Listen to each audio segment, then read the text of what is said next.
मेरे बच्चे, मेरे इस संदेश को अनदेखा मत करना। मेरे बच्चे, स्वर्ग से कोई तुम्हें सचेत कर रहा है।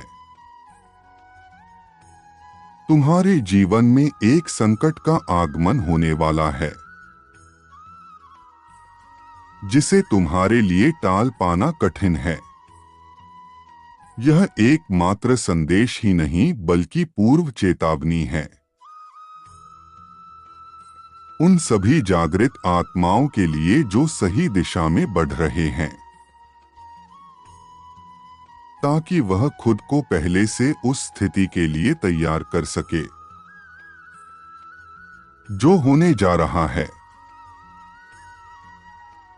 आज किसी भी कारण यदि तुम इस संदेश तक पहुंच गए हो तो भाग्यशाली हो। इसे पूर्ण रूप से समझे बिना मत छोड़ना। जब तक परिवर्तन की डोर मानव जाति के हाथ में रहती है, वह विनाशकारी कार्य करता ही चला जाता है। किंतु जैसे ही वह डोर प्रकृति अपने हाथों में पकड़ लेती है, सब कुछ स्तंभित दिखाई पड़ता है। मेरे प्रिय, आने वाला समय में कुछ इसी प्रकार होने जा रहा है,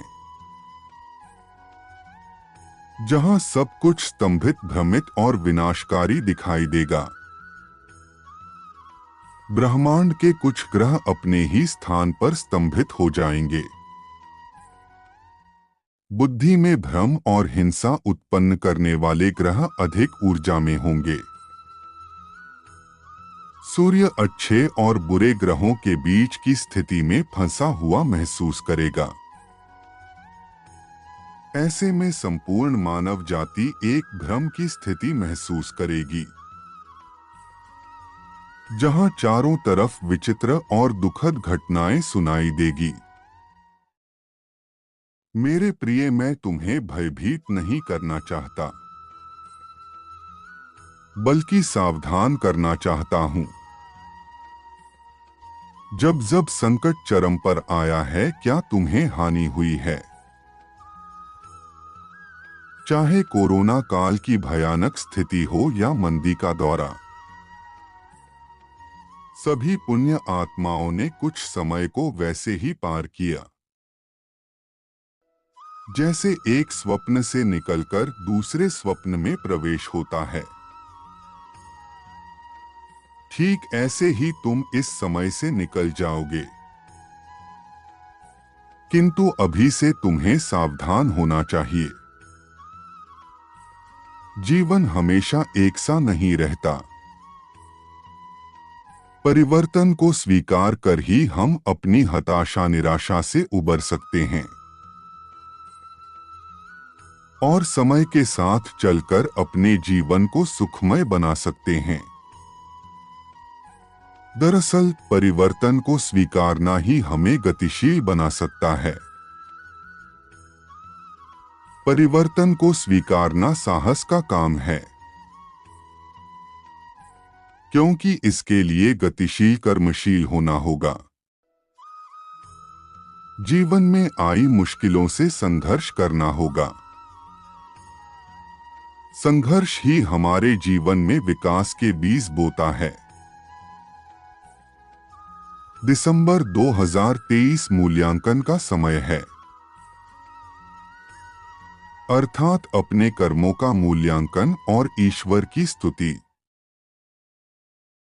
ताकि संपूर्ण समाज इस भयानक स्थिति से सहजता से बाहर निकल सके। ऐसी स्थितियों का निर्माण होगा कि लोग एक दूसरे के विरुद्ध खड़े होंगे। कहीं लोगों का स्वास्थ्य खराब होगा, तो कहीं अचानक धनी और प्रभावशाली अपनी शक्ति का पूरी तरह प्रयोग करेंगे। ऐसे में तुम्हें मौन रहते हुए अधिक से अधिक ईश्वर का स्मरण करना है, क्योंकि तुम्हारे लिए वर्ष अंत के साथ ही सुखद अध्याय शुरू होने जा रहा है। बस यह माह सावधान रहते हुए स्वयं को ईश्वर के चरणों में समर्पित करने का समय है, ताकि वह तुम्हें उसी प्रकार बाहर निकाल ले जैसे माँ बच्चे को आंचल में ढक लेती है। एक और बात जो स्मरण रखने योग्य है कि इस ब्रह्मांड की स्थिति का प्रभाव संपूर्ण मानव जाति पर पड़ने जा रहा है।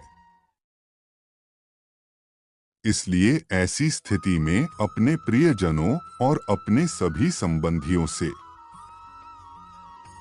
किसी भी प्रकार की अपेक्षा न रखें। हो सकता है वह अपनी व्यवहार से विपरीत व्यवहार करें और आपका दिल टूट जाए। उनकी ऊर्जा का स्तर बहुत कम है, किंतु आपकी ऊर्जा का स्तर ऊपर उठ चुका है। इसलिए आपको परिपक्वता से स्थिति को संभालना होगा और हर स्थिति में अपना संयम बनाए हुए मौन रहने का प्रयास करना होगा। तुम्हारा इतना योगदान बड़े अनिष्ट को बचा सकता है। विषम परिस्थिति में परमात्मा का साथ मिलता है। अपना प्रयास भी भरपूर हो, प्रयास में कोई कमी न हो, तो परमात्मा की मदद अवश्य मिलती है। खुद से कहते रहना चाहिए कि यह स्थिति आपको और मजबूत करेगी। खुद को बताओ कि आप अकेले नहीं हैं ऐसी स्थिति में। ऐसा सबके साथ कभी न कभी होता है।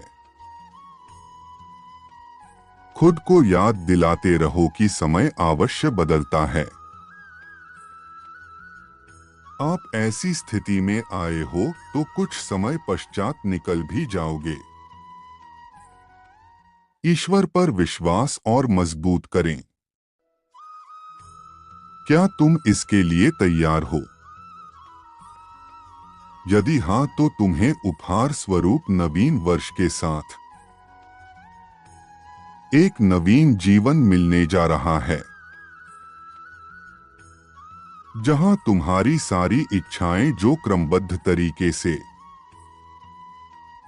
लिखी है पूरी होने जा रही है। वास्तव में असली जीवन उसी का है जो परिस्थितियों को बदलने का साहस रखता है और अपना लक्ष्य निर्धारित करके अपनी राह खुद बनाता है। कुछ न करने से अच्छा है कुछ करना। जो कुछ करता है वही सफल होता है। हमारा लक्ष्य कुछ भी हो सकता है, क्योंकि हर इंसान अपनी क्षमताओं के अनुसार ही लक्ष्य तय करता है। सदैव स्मरण रखो, मैं तुम्हारे साथ हूं। तुम्हारे साथ कुछ भी बुरा नहीं होगा। तुम्हारा कल्याण हो, खुश रहो मेरे बच्चे।